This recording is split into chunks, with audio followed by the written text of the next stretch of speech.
moi je dis que la présidence d'une confédération... Vous avez le même âge etc., que Jordan Bardella. Voilà, un peu plus vieux, j'ai 31 ans. 31. Voilà, mais je dis que c'est pas la France.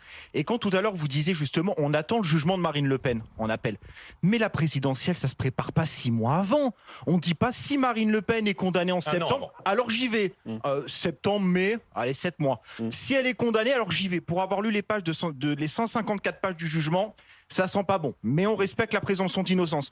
On peut pas dire 7 mois avant, ah ben je me préparais. Demandez à Kamala Harris, qui s'est préparée 6 mois avant l'élection, ce que ça a donné. On peut pas dire j'irai et puis on verra ce que ça donne. Deuxième question sur ça. Vous me reprochez d'être loyal et respectueux. Non, je dis juste vis-à-vis que... de quelqu'un qui, non, sans elle, je ne serais pas devant vous ce soir. Pas du tout. Je dis juste qu'il faut avoir parfois un peu de courage et d'humilité de dire c'est peut-être pas mon temps. Mon temps, c'est en 2032, en 2035. J'ai pas encore les épaules. Je laisse passer mon tour. Peut-être que je fais une union des droites. Et quand vous dites toujours nous, parce que vous dites nous, donc c'est Marine Le Pen et vous, la question que je vous pose, admettons qu'elle soit condamnée en appel. Mettrez-vous une délinquante qui avait du détournement de fonds publics en Premier ministre à Matignon? Allez-vous gouverner avec une personne comme ça si elle est condamnée en appel?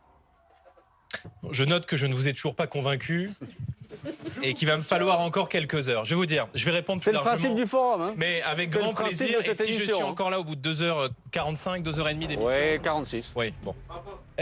C'est parce que j'ai plaisir à débattre et à répondre aux arguments des Français. Je vais vous dire, mon âge, d'abord, je suis désolé, mais c'est peut-être ce soir le seul élément sur lequel je ne pourrais rien faire. Si tout se passe bien, dans 5 ans, j'aurai 35 ans et dans 10 ans, j'aurai 40 ans. Je n'y peux rien. Mais figurez-vous que j'ai un peu le sentiment de faire à 30 ans ce qu'on fait normalement à 50 ans dans la vie. J'ai été élu parlementaire à l'âge de 23 ans au Parlement européen. J'ai gagné 2 élections européennes, réélu par la confiance des Français. Je gère un parti politique qui est aujourd'hui le premier parti politique de France avec des dizaines de salariés, près de 1000 élus, le premier groupe de parlementaires à l'Assemblée nationale. Donc, je suis à l'âge que j'ai, écrasé par le poids des responsabilités. Et vous parliez des sondages, montrez une photo où je suis avec Marine devant Matignon. Je suis habité par à la fois l'urgence, mais aussi par la responsabilité. Donc, elle a dit qu'elle n'a pas vocation à être Premier ministre, elle l'a dit. Elle a dit non. Elle a déjà répondu.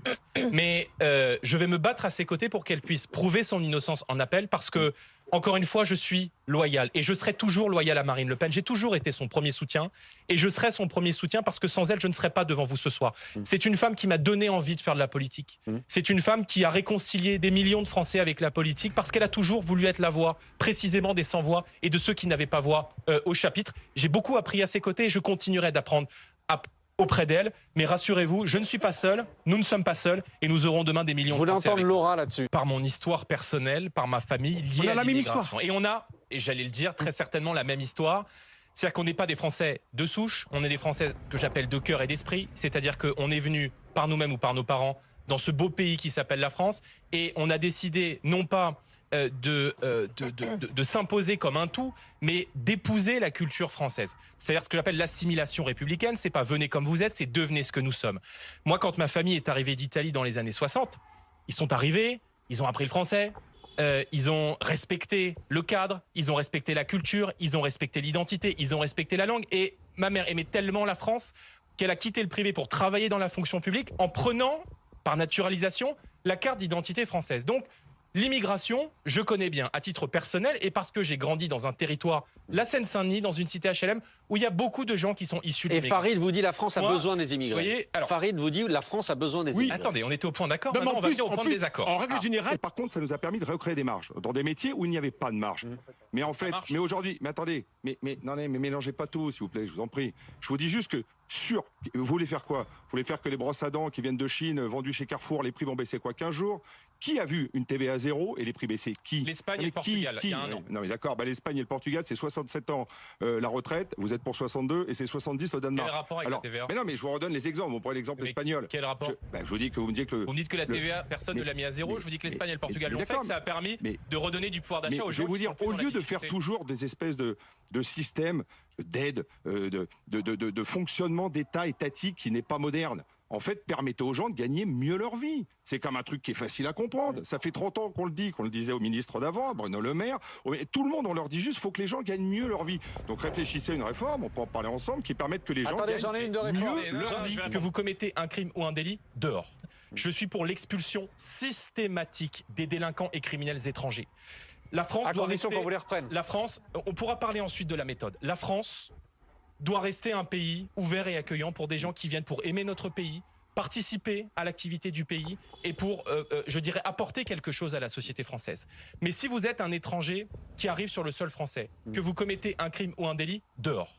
Ensuite, je pense qu'il faut créer des places de prison. Parce qu'il nous manque 40 000 places en France pour être ne serait-ce qu'à la moyenne européenne. Mais par contre, ça nous a permis de recréer des marges dans des métiers où il n'y avait pas de marge.